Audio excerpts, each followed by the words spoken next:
हैं RBI governor की press conference में। At Kingsley Hall, London in October 1931, and I quote Mahatma Gandhi, "Midst of death, life persists.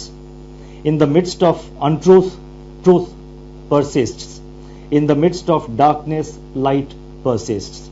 Before I begin, I wish to place on record our gratitude to all the functionaries and personnel in the government, the private sector, banks and other financial institutions who risk their lives on a daily basis by going to work or by working from home to fight the pandemic by keeping essential services fully operational.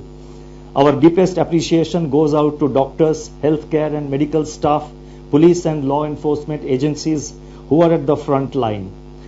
In the RBI, I would like to specially commend and thank our team of 150 officers, staff and service providers who are in quarantine away from their families and are at work 24/7 to keep essential services such as currency in circulation, retail and wholesale payments and settlement systems, reserve management, financial markets, liquidity management, financial regulation and supervision, and a host of other services available so that the nation may survive COVID-19.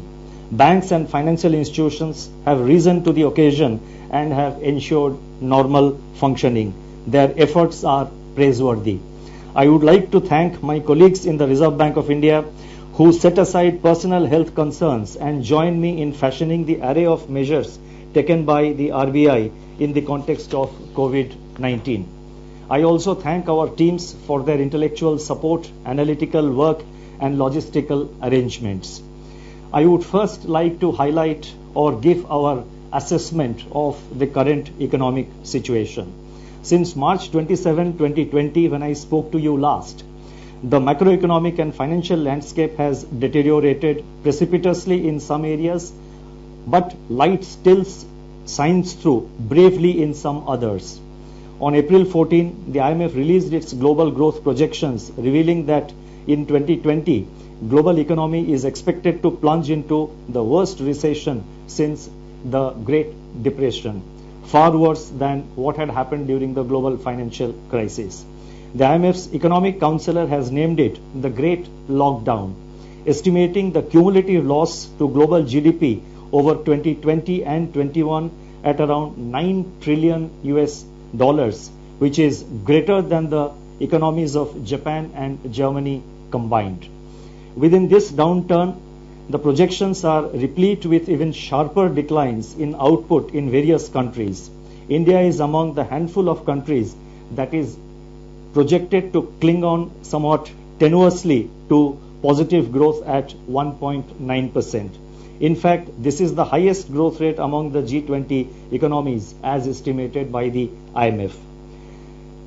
The World Trade Organization sees world merchandise trade contracting by as much as 13 to 32%. I repeat, 13 to 32% in 2020.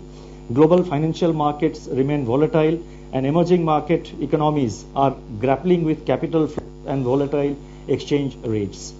Crude oil prices remain in a state of flux despite the agreement on production cuts by OPEC plus countries. For 2021, the IMF projects sizable V-shaped recoveries, close to 9 percentage points for the global GDP. India is expected to post a sharp turnaround and resume its pre-COVID, pre-slowdown trajectory by growing at 7.4% in 2021-22.